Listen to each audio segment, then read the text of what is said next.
the silent assassin. Really though? You may never find us. Look all you want. It's not gonna happen. It's Dorrough music. Word to my competition. What up, it's your homie Dorrough with Mr. Silent Assassin, you feel me? Just dropped the Gangsta Grill Silent Assassin with DJ Dorrough. Right now, we in Dallas, Texas. My birthday party tonight. We shooting at Lowend off the Silent Assassin #3 featuring Nipsey Hussle. He on the way right now. Just getting it in. Primetime Flip NG style. Hey. The Silent Assassin will cut you using this verbal shank. Well, I think it was a different project. This is my third Gangsta Grill mixtape I done with DJ Dorrough. We did the #23, we did the Cold Red, and each time we put out a project, it got bigger and bigger. Like we dropped the #23, it was kind of unexpected. People was like, whoa, he working with DJ Dorrough. But people, gravitated towards it. Then we dropped the Cold Red mixtape, and people went crazy over it. It was like, man, not only is he working with Dorrough, the project is, bananas.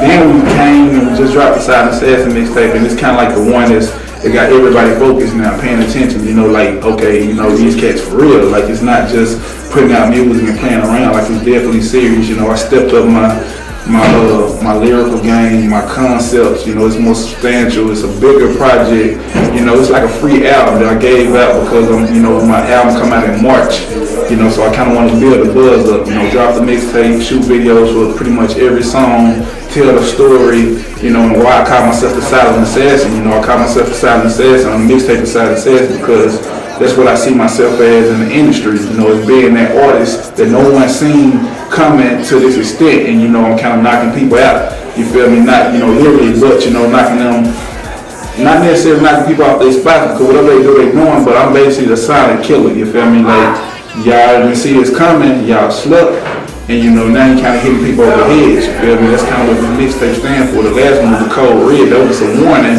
and then the Silent Assassin was coming. So that's definitely what the mixtape stands for and the whole concept behind it. And it turned out actually better than what I thought it was going to turn out. The feedback on the internet was just crazy. We put it on iTunes and in stores December 13th. And Dorrough excited about it. I got big features, 2 Chainz, Yo Gotti, Nipsey Hussle, Jim Jones, Trey the Truth, Tum Tum, Jalil Beats producing on it, got Nitty producing on it, got Diamond from ATL on it, those got Slim Thug on it. So those are some of the good names, and it's a complete project. I'm proud of it. I'd like to welcome y'all. DJ Dorrough cool. The first time we met, it was actually in LA at Power 106.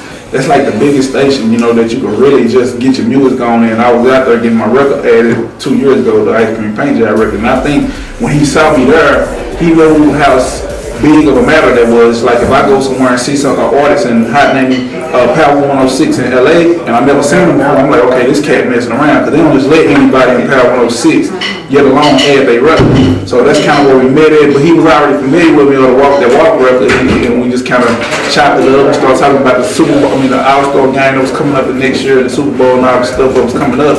And we were just really just chopping it up and talking, and we just, from that day on, every time I saw him, we exchanged numbers, I would hit him up. If I went to Atlanta, we met up, I go to his events, he'll come to Dallas and come to my events, and just everything was just cool. So I think that kind of gave us a little chemistry too on working on a mixtape, because after we did the first one, he kind of knew where I was going with it.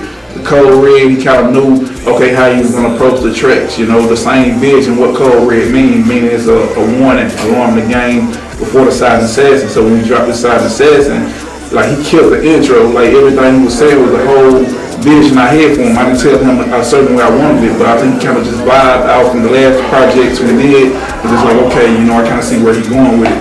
So, it was a real exciting work with Dorrough for the third time, and later on we'll probably get another one in. Everybody sleep, 7 a.m. Me and I. It was kind of more like people reaching out, people, Nipsey Hussle, as I started dropping projects, people would say I was becoming more serious, and it's kind of like when you get a natural respect in the game, it's kind of easy to get the feature. You let them know what you're doing. Y'all already got relationships. You hit them up, you send them the music, or y'all get in the studio together, they vibing. It's an easy record that's done. So I think, every feature I had a vision for those features. It just wasn't me trying to get people on the track. It was like, okay, I hear 2 Chainz on this record. I hear Yo Gotti on this record. I want to try Nipsey Hussle on this record. I heard Diamond on this record. I heard, Trey the Truth or Slim Thug on this record. So it was actually something that I saw before I went and did the features, and they came out the way they came out. So just to get those features and people co-sign and letting them know they really fuck with me, it made me, it inspired me to just keep doing it.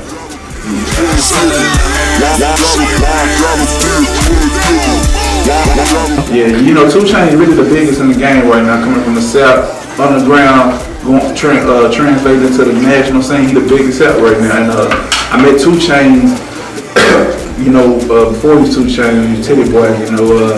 I met him on the scene way out back, and then about a year ago I met him again in ATL. We was 2 Chainz, and we just chopped it up. I heard a show, and I just went out and did a free show at his show. I just came to watch him perform, and I was there, and people was like, they shouted me out. So I just went and did like 3 songs that everybody knew. I did Get Big, Ice Cream Paint Job, Walk That Walk. That's what they knew in Atlanta. I did that free, you know what I'm saying? And he kind of took that as, that's some real shit, you feel me? Just like if I'm doing a concert and an artist come and do a free show and everybody rocking out to it, I'm gonna feel a certain way. So I think he saw that, and he appreciated it, and he was just on some, he recognized where I'm from, he know what I'm doing in Texas, and he kind of vibed out with me. So from then on, we exchanged contact. It was just easy to get the feature done. He liked the record that we did, and I'm pretty sure me and 2 Chainz gonna do a lot to come.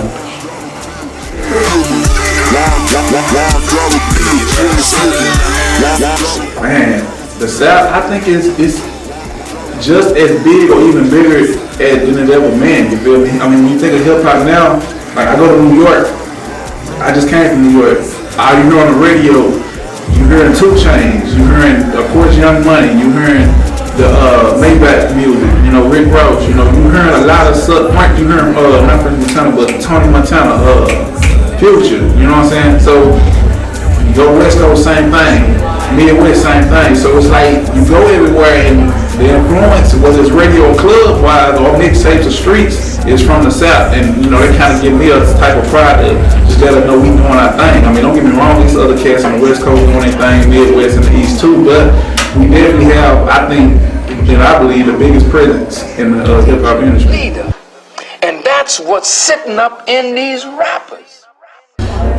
Man, what's next? Shooting these videos. It's the first video we shooting on the side and stairs. I'm gonna probably shoot every track out there, get a visual form while I'm working on the new album, trying to get a mixtape in between that. My next one gonna come with bigger ranking. Then I'm doing one with DJ Merck and DJ Ill Will. So I'm trying to get all those in 2012. I'm trying to do 4 mixtapes, 1 album in 2012. Then we do some venture stuff with some of my artists. We got the Young Nation, they doing their thing. I want to get some stuff with them and really just show the world the whole count and what we doing. Ace Boogie, Lil Tony, I think that's the focus right now. Just really tying the world into the movement that we got here in Dallas. Because the bass hitting, I let the hoes come to me, I don't chase women. I told a bitch from high school, how you like? What up, it's your homie Dorrough and it's the Side and Assassin. Right now you rocking with Fly Time Daily, where they serve you fresh daily, you feel me? Hey. Like who? Quagmire, what show? Family Guy, flying first class, watching Family Guy. Trey Red.